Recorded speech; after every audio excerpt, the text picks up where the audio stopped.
बड़दाण्डे नंदीघोष सम्मुखें ये गरीब व्यक्ति जड़े मुंडन होता हाथ में ठेंगाटी आड़ीटे धरी व्यक्ति जनक होती से सुदामा जी दिने कृष्ण सुदामा को हाथ में खुद भजा धरी देवाकू द्वारिका जाइथिले से बेले थिले द्वारिकार राजा और सुदामा बड़दाण्डे पहुँची ये सुदामा सेमती कांदुंट आखिर अनवरत लुह झरुची जमिति बड़दाण्डे ये बड़ आकाश मेघ वर्षा होउची सुदामा आखिर अश्रु भी झरी जाउची पाद फोटका हो जाइए ये गंजाम चली चली आसीथिबा सुदामा जितेबाला पूरी बड़दाण्डे पहुँची गोड़ मध्य फोटका हो जाइए पाद भी फोटका हो जाइए परिवार कष्ट ये परिवार चलैबार जंत्रणा भितर किंतु बंधु को भूली नाहंती बंधु बड़दाण्डे आज मौसी माँ घर को देकी मौसी माँ घर देकी गुंडीचा राणी घर को जीवे आ ठीक से बेले बंधु हाथ में खुद भजा धरिकी आसीथिले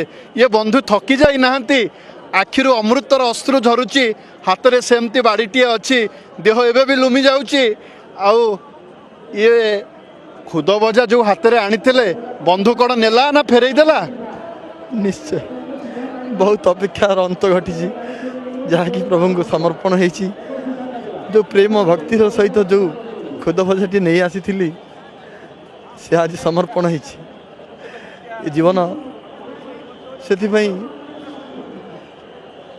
माने भाषा नहीं किसी कहवाई ये गरीब सुदामा को बड़दाण्डे बसी नंदीघोष उपर तुम बंधु चिन्ह पाइला सी बा क्या न चिन्ह केवल भावर सहित आखिर दुई टोपा लुह झरईदेवे ना सी आपण को एमती आपण ही नब चित्र अलौकिक घटना आज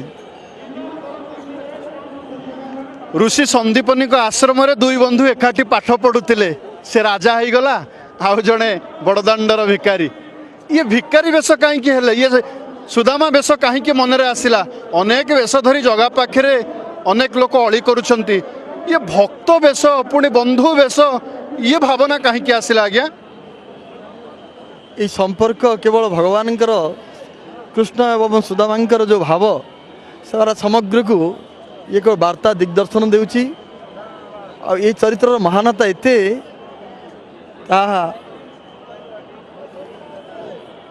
परिप्रकाश करने अति कष्टर कथा किंतु ये चरित्र को मुझे आपणे नहीं बोधे किसी को जन्मर किसी गोटे पुण्यफल थिला ता आज मोर मु अनुभव कर मत यही चरित्र नहीं प्रभु मत ये स्थान को पदार्पण कर मो जीवन धन्य मनु निजक देखुलु को गोटे कोणे बसी महाप्रभु को आखि को सेमती चाह रही एडा आखिर अश्रु झरु थाए से आकाश वर्षा झरु थाए एडा आपण को गोटे कोणे चाह रही था हाथ में खुदा भजाटी धरी निश्चय बहुत समय अंत घटी जिते कि बहुत प्रचेषा करी केवल कॉरिडोर भीतर को आसवाई किंतु बहुत तड़ा खाई किंतु एमती एक समय मुहूर्त आसीगला जहाँकि सत्यनारायण मंदिर दे भीतर को प्रवेश कली बारिकेड मध्य को केवल प्रभुंर आदेश एवं से संकेत पाइबा मात्र कि मुझे भीतर को आसी पारि से मो जीवन धन्य गरीब सुदामार घर कौटी केते बाट आसी पाद फोटका हो जाए थका लगुनि थका लगिले भी निजक अनुभव करूनी मुझे थकी पड़ी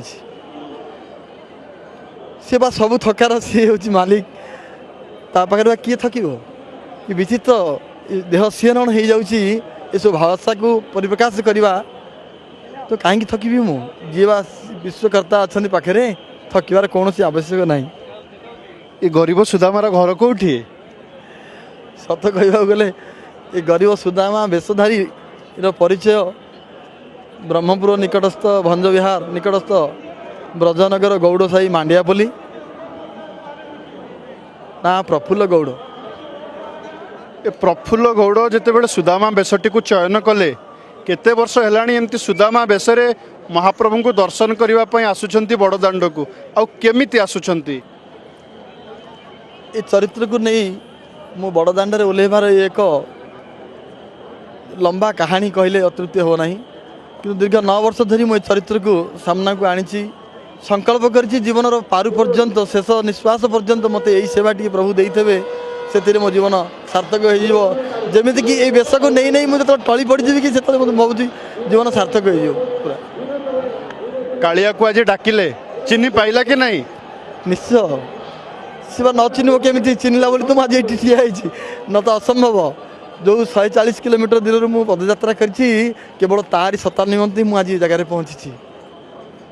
ଏତେ ବର୍ଷ ହେଲାଣି ପଦଯାତ୍ରା କରୁଛନ୍ତି, ପାଦ ବି ଫୋଟକା ହେଇଗଲାଣି। ଏ ପାଦ ଫୋଟକା ଭିତରେ ବର୍ଷା ମଧ୍ୟ ଆହୁରି ତାକୁ ଜଖମ ଦେଲାଣି। କିନ୍ତୁ ଏମିତି କିଛି ଅଲୌକିକ ଘଟଣା ଘଟିନି ଏ ଦୀର୍ଘ କାଳ ଭିତରେ? ଦୀର୍ଘ କାଳ ଭିତରେ ବହୁତ କିଛି ଘଟିଛି, ଯାହାକି ମୁଁ କଷ୍ଟ ସହିବାର ମାନେ ଅସହ୍ୟ ହୋଇଥିଲା। କିନ୍ତୁ ବର୍ତ୍ତମାନ ମୋତେ ଏତେ ମୁଁ ସୁସ୍ଥରେ ଅଛି, ମୋର କୌଣସି ପ୍ରକାର ଦ୍ୱିଧା ନାହିଁ କି କୌଣସି ପ୍ରକାର କଷ୍ଟ ନାହିଁ, ଶରୀରର ସବୁ ଦୂରେଇ ଯାଇଛି। ଖାଉଛନ୍ତି କ'ଣ, ରହୁଛନ୍ତି କେଉଁଠି? ବର୍ତ୍ତମାନ ଯାଇ କେବଳ ଜଳ ତୁଳସୀ ହିଁ ପାନ କରିଛି, ଆଉ କୌଣସି ପ୍ରକାର ଅନ୍ନ ପ୍ରସାଦ ବି ପାଇନାହିଁ। ହୁଏତ ଯେତେବେଳେ ସେ ନିର୍ଦ୍ଦେଶ ହେବ ବୋଲି ଅନୁମାନ କରୁଛି ସେତେବେଳେ ହିଁ ମୁଁ ପାଇବି ପ୍ରସାଦ। ହାତରୁ ଖୁଦ ଭଜା ଆମେ ଶୁଣିଥିଲୁ, ଦାସିଆ ବାଉରୀ ନଡ଼ିଆ ଦେଇଥିଲା, ବଢ଼େଇ ନେଇଥିଲା, ବନ୍ଧୁ ମହାନ୍ତିର କଥା ଶୁଣିଥିଲା। ଆଜି ଏ ଗରିବ ସୁଦାମା ପ୍ରଫୁଲ୍ଲ ଗୌଡ଼ଙ୍କର ଯେଉଁ ଖୁଦ ଭଜା, କେମିତି କ'ଣ କାଳିଆ କେଉଁ ରୂପରେ ନେଲା? କେବଳ ମାଧ୍ୟମ, ସେ କେତେବେଳେ କାହାର ଉପରେ କେମିତି ପଳେଇ ଆସେ ସେ କହିହେବ ନାହିଁ। କିନ୍ତୁ ନଜର ରଖିଥିଲି ପ୍ରଭୁଙ୍କୁ, ପ୍ରଭୁ ଏ ଯାଇ ଆଣିବା ଦାୟିତ୍ୱ ମୋର ଥିଲା, କାହିଁକିନା ସେ ଜଣେ ଦେଇଥିଲେ ସେଇ ଖୁଦ ଭଜା। ସେ ଦେଇଥିବା ଲୁକ୍ତ ଲାଗି ହିଁ ମୁଁ ଆଜି ଏ ଜାଗାରେ ପଦାର୍ପଣ କରୁଛି, ଏଇ ଚରିତ୍ରକୁ ନେଇ ଲିଭଉଛି। କିନ୍ତୁ ଆଣିବା ଦାୟିତ୍ୱ ମୋର ଥିଲା, କିନ୍ତୁ ନେବା ଦାୟିତ୍ୱ ପ୍ରଭୁ ତମର। ସେ ସମର୍ପଣ କରିଦେଇଥିଲି, କିନ୍ତୁ ଏମିତି ଏକ ମାଧ୍ୟମ ଆସିଲା ଜଣଙ୍କ ଦ୍ୱାରା ସେ ରଥ ଉପରେ ପହଞ୍ଚି ପାରିଲା। ସେହି ମନସ୍କାମନା ମୋର ପୂର୍ଣ୍ଣ ହୋଇଯାଇଛି। କାଳିଆ ଏମିତି ଲୀଳା କରେ, ବଡ଼ଦାଣ୍ଡରେ କାହାକୁ କେଉଁ ବେଶରେ ଛାଡ଼ିଦିଏ ତାକୁ କେହି ବି କଳନା କରିପାରିବେ ନାହିଁ। ଇଏ ଗରିବ ସୁଦାମା ବେଶଧାରୀ ପ୍ରଫୁଲ୍ଲ ବାବୁ ଯେତେବେଳେ ଚାଲି ଚାଲି 140 କିଲୋମିଟର ଆସିଛନ୍ତି, ଇଏ ପାଦକୁ ଦେଖିଲେ ଆପଣ ଅନୁମେୟ କରିପାରିବେ କେତେ ଯେ ଯନ୍ତ୍ରଣା ହେଇଛି ବାଟରେ, କେତେ ଯେ କଷ୍ଟ ହେଇଛି। ପାଦରେ ଫୋଟକା ହେଇଯାଇଛି, ଦେହରେ ବସ୍ତ୍ର 2 ଖଣ୍ଡ, ଆଉ ଇଏ ଏତେ ବଡ଼ ବର୍ଷା ଭିତରେ ତାକୁ ମଧ୍ୟ ସହି ନେଇଛନ୍ତି। କେଉଁ ଗୋଟିଏ କୋଣରେ ବସି କାଳିଆକୁ ଡାକୁଥିଲେ ଯେ ମୋ ହାତରେ ଥିବା ଏ ଖୁଦ ଭଜା ତକ ନେଇଯା। ଇଏ ଠିକ୍ ଯେମିତି କୃଷ୍ଣ ଆଉ ସୁଦାମାର ଭାବ ପ୍ରୀତି ଥିଲା। ଆମେ ମଧ୍ୟ 3 ବର୍ଷ ତଳେ ଭେଟ ହେଇଥିଲେ, ଠିକ୍ ଏଇ ସୁଦାମାଙ୍କୁ ଏଇ ବେଶରେ ଦିନେ ଦେଖା ହେଇଥିଲି, ଆଉ ପୁଣି ଭେଟ ହେଇଗଲା। ସେଇ ଗୋଟେ ସଂକଳ୍ପ, ସେଇ ଗୋଟେ ଚରିତ୍ରକୁ ନେଇ ମୁଁ ଯେମିତିକି ଜୀବନ ଥିଲା ପର୍ଯ୍ୟନ୍ତ ମୁଁ କାଳିଆଙ୍କ ପାଖରେ ଏଇ ଚରିତ୍ର ଲିଭେଇବି। ସେଇ ଆଶୀର୍ବାଦ କରୁଣା କରିଥାନ୍ତୁ, ମୁଁ ଏତିକି ହିଁ କାମନା ଠାକୁରଙ୍କ ପାଖରେ। ନିହାତି ଭାବରେ ଇଏ ଜଣେ ଭକ୍ତ, ସୁଦାମା ବେଶଧାରୀ ଭକ୍ତ 140 କିଲୋମିଟର ଚାଲିକି ଆସିଛନ୍ତି, ଆଉ ହାତରେ ଥିବା ଖୁଦ ଭଜାଟିକୁ କାଳିଆ ନିଜେ ସ୍ୱୟଂ ଗ୍ରହଣ କରିଛି ବଡ଼ଦାଣ୍ଡରେ। ଭକ୍ତର ଭକ୍ତିକି ସେ ବୁଝିପାରେ, ଯେ ନିଷ୍ଠାର ସହ ତାକୁ ଡାକେ ସିଏ କୋଳେଇ ନେଇପାରେ। ବଡ଼ଦାଣ୍ଡରୁ କ୍ୟାମେରା ପର୍ସନ ବିଶ୍ୱଜିତଙ୍କ ସହ ବିକାଶଙ୍କ ରିପୋର୍ଟ, ଅର୍ଗସ୍ ନ୍ୟୁଜ୍।